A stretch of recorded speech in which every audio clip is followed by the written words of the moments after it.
Почитувани, добар ден. Ова е неделното интервју на Радио Слободна Европа. Наш денешен гостин, амбасадорот на Сојузна република Германија во Скопје, господјата Гудрун Штајнекер.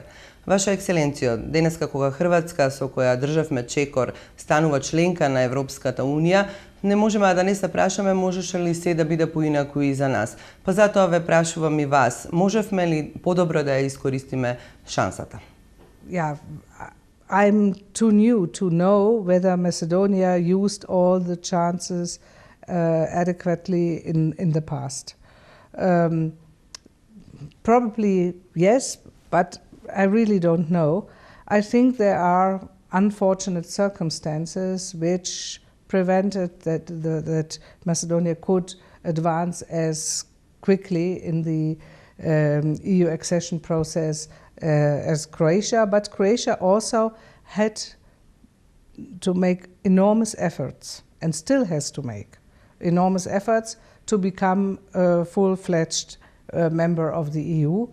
And despite all difficulties which exist, political, internal difficulties here in Macedonia, I think Macedonia should use all opportunities and chances to go ahead in the accession process, and that means in going towards implementing the necessary regulations and standards which are a precondition for starting the accession talks. Меѓутоа гледате како целиот процес е блокиран и оптимизмот како полека да ја напушта Македонија, особено затоа што најновата рунда преговори не даде никакви резултати, но исто така и хашката пресуда се покажа како референца која што не може да помогне. Гледате ли вие начин да се одблокира целиот процес?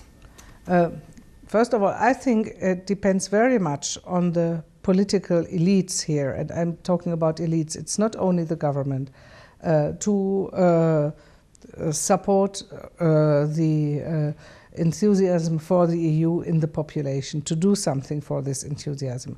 They have to explain again what it actually means to become a member of the EU, and what still has to be done for that, even before maybe accession talks can start and before the whole process will start. And I think there are still some efforts Macedonia has to undertake if it reads well the last progress report. There are clear recommendations. There's also some criticism, and I think as I said, political elites can do something about it, but also the country as such and its citizens can do something about it.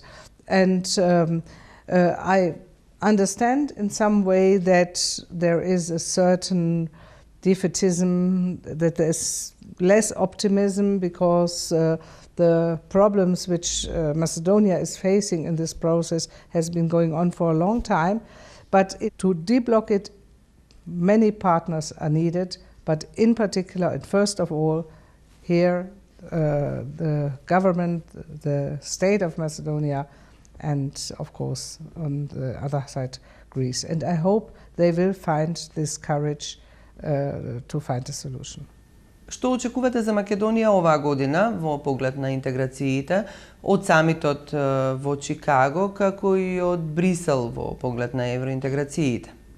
The accession of Macedonia, probable accession of Macedonia to NATO, is not in any way directly linked to this summit.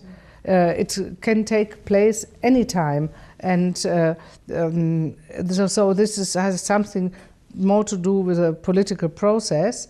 But in any case, I would welcome if from the summit in Chicago there will come at least good signals towards Macedonia, because it could encourage Macedonia in its reform process. But it is always a little bit dangerous to expect too much just from one summit or one meeting. But it would be better if this is rather seen as chances for dialogue, for making progress. Постои ли можност да ја изгубиме препораката за отпочнување преговори или кандидатскиот статус? И што тогаш? I'm not the right person to ask. I'm not going to decide this, and I don't want to guess what will happen. I don't think that this danger is really very big if Macedonia continues with its reform process, and if it is seriously making a lot of effort to develop further in the right direction. Меѓутоа овде станува збор пред се за нерешениот спор за името и блокадата што тој ја создава. Најновата рунда преговори, како што гледате, не даде никакви резултати. Сметате ли дека му недостасува некаква нова креативност, некаков нов импулс, нова енергија на целиот тој процес? I think new impulses, new initiatives can always be helpful, but they are, of course, also, on the other hand, not a guarantee. I think that, yes, very thoroughly and carefully all opportunities should be checked, and then it depends certainly to a certain degree from the courage and the, as you said, creativity of the politicians on all sides concerned whether progress can be made. As a historian, I would say I'm almost convinced that a solution will be found. Nobody will know when it will be found, but I wish the politicians concerned on both sides of this conflict that they have the right ideas, the courage and the political will to go ahead and find a solution. I can only wish this. Зошто правдата која што ја добивме во Хаг има толку малку значење за целата оваа приказна?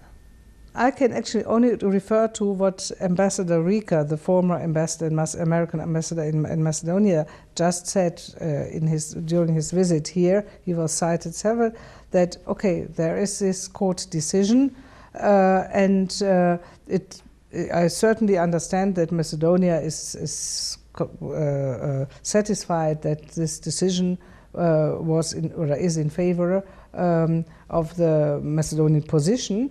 But that is it for the time being. And there is no immediate automatic political consequence of it. It does not really change the problem, and it does not really change the political situation. So the things will go on as before and hopefully in the right direction. Дел од политичките структури во земјава се уште се надеваат на меѓународна поддршка или меѓународен притисок за одврзување на целиот овој јазол. Постои ли таква можност? I personally am a little bit skeptical that the miracle will happen, that somehow some international player, be it the EU as such or individual countries or countries outside the EU, just will put a proposal on the table, and then both sides will agree and say, yes, that's what we always wanted. I think so many options were already on the table, and the solution was not found for many reasons, also because of a considerable amount of irrationalism on both sides, and a lack of fundamental understanding for each other. I'm certainly convinced that there is always an option for a solution, but probably this has to be a compromise from two sides. Ви благодарам за разговорот. You're welcome. Ова беше неделното интервју на Радио Слободна Европа. Се гледаме за 7 дена. Пријатно.